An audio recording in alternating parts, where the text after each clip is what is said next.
రాజశేఖర రెడ్డి బిడ్డ వస్తుంది చూడాలి వినాలి అని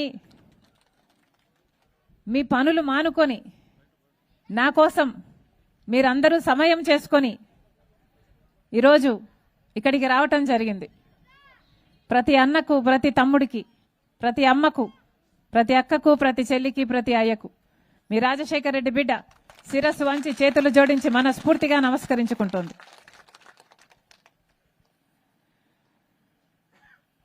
ఇక్కడ చాలా మందికి రాజశేఖర రెడ్డి గారి గురించి తెలుసు. రాజశేఖర రెడ్డి గారు ఒక వర్గానికి కాదు, ఒక కులానికి కాదు, ఒక ప్రాంతానికి కాదు, అందరినీ తన బిడ్డల్లా ప్రేమించాడు ముఖ్యమంత్రిగా. ఆరోగ్యశ్రీ అయితేనేమి, ఫీజు రీయింబర్స్మెంట్ అయితేనేమి, పావలా వడ్డీకే రుణాలైతేనేమి, 46 లక్షల మంది పేదలకు ఇల్లులు ఇవ్వడం అయితేనేమి, రైతుల రుణమాఫీ అయితేనేమి, ఉచిత విద్యుత్ అయితేనేమి, ఇలాంటి ఎన్నో పథకాలు అద్భుతంగా అమలు చేసి చూపించిన నాయకుడు రాజశేఖర రెడ్డి గారు. అప్పుడు అవును 108 కూడా జలయజ్ఞం కూడా అప్పుడు రాజశేఖర రెడ్డి గారు ముఖ్యమంత్రిగా ఉన్నప్పుడు కాంగ్రెస్ పార్టీ మొదలుపెట్టిన పథకం ఉపాధి హామీ పథకం.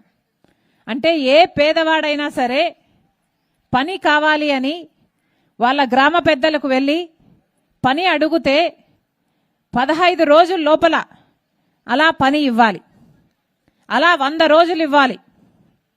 చేసిన పనికి వేతనం కూడా 15 రోజుల్లోనే చెల్లించాలి. ఇది ఉపాధి హామీ నియమం, ఉపాధి హామీ చట్టం చెప్తున్నది. రాజశేఖర రెడ్డి గారు ముఖ్యమంత్రిగా ఉన్నప్పుడు అద్భుతంగా చేసి చూపించారు ఈ పథకాన్ని. ఆ రోజుల్లో పైలట్ ప్రాజెక్టుగా రాజశేఖర రెడ్డి గారు ఉపాధి హామీ పథకాన్ని ఆంధ్రప్రదేశ్లో మొదలు పెట్టడం జరిగింది. పక్కనే బండ్లపల్లిలో నిన్నటి దినానికి 20 ఏళ్ల క్రితం ఫిబ్రవరి 2, 2006లో రాజశేఖర రెడ్డి గారు, అప్పటి యూపీఏ నాయకురాలు సోనియా గాంధీ గారు, అప్పటి ప్రధానమంత్రి మన్మోహన్ సింగ్ గారు అందరూ కలిపి వచ్చి ఉపాధి హామీ పథకానికి జీవం పోశారు. పక్కన బండ్లపల్లిలో ఉపాధి హామీ పథకము పురుడు పోసుకుంది.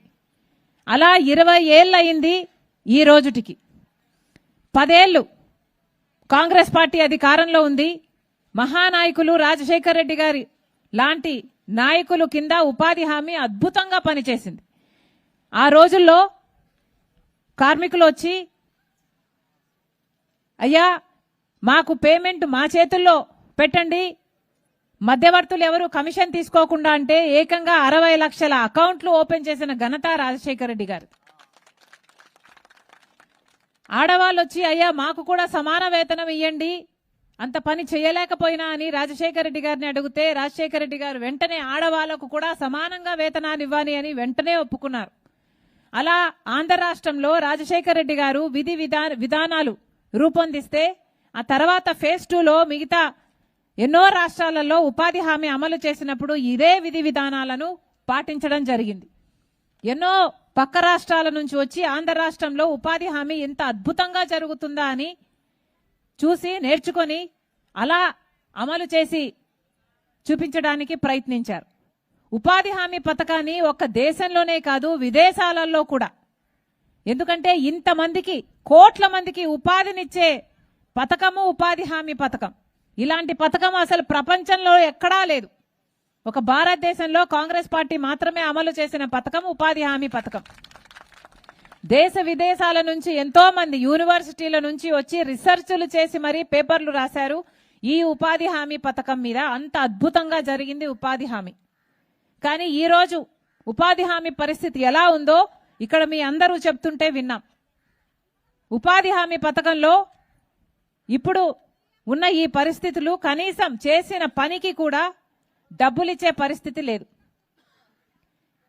కనీసం చేసిన పనికి కూడా నెల రోజులైనా 2 నెలలైనా వేతనాలు రావటం లేదు. అంటే ఉపాధి హామీ పథకము ఎంత దిగజారిపోయిందో నేను వేరే మీకు చెప్పాల్సిన పని లేదు, మీ అందరూ చూస్తున్నారు.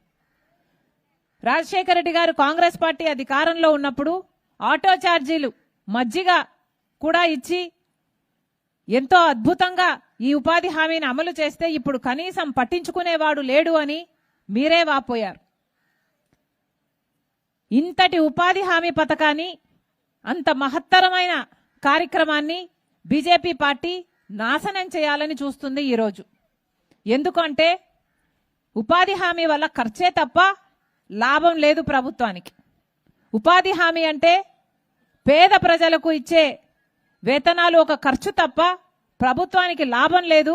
బడా బడా నాయకులు లాభపడ్డమే బీజేపీకి కావాలి. కాబట్టి ఉపాధి హామీని నాశనం చేయాలని చూస్తుంది బీజేపీ పార్టీ.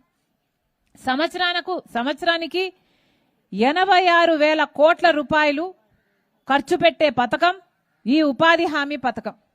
అది మిగుల్చుకోవడానికే చూస్తుంది బీజేపీ పార్టీ. పేదవాళ్ళంటే వీరికి అక్కరలేదు. అందుకే ఇప్పుడు ఉపాధి హామీ పథకాన్ని తీసేసి ఏ ఉపాధి హామీ పథకానికి మహాత్మా గాంధీ పేరునిందో మహాత్మా గాంధీ జాతీయ గ్రామీణ ఉపాధి హామీ పథకం అన్న పేరు కలిగిన ఈ ఉపాధి హామీ పథకానికి ఇప్పుడు విబి గ్రామ్ అని పేరు మార్చి కొత్త చట్టం తెస్తోంది బీజేపీ పార్టీ. ఈ కొత్త చట్టంలో మహాత్మా గాంధీ గారి పేరు లేదు. ఈ కొత్త చట్టంలో పేదవాడికి ఆసరా లేదు. ఈ కొత్త చట్టంలో పేదవాడికి పని కల్పించండి అని అడిగే హక్కు లేదు. ఉపాధి ఇక హామీ కాదు. ఉపాధి వాళ్ళు ఇస్తే తీసుకోవాలట. ఉపాధి వాళ్ళు ఇవ్వకపోతే, వాళ్ళు పని ఇవ్వకపోతే నోరు మూసుకొని కూర్చోవాలి. అంటే ఆకలి చావులైనా చావాలి, లేకపోతే వలస వెళ్ళిపోవాలి. ఇది వరకు ఉపాధి హామీ పథకంలో మీ గ్రామం నుంచి గ్రామ సభలు పెట్టి ఈ గ్రామంలో ఏం పనులు జరగాలి,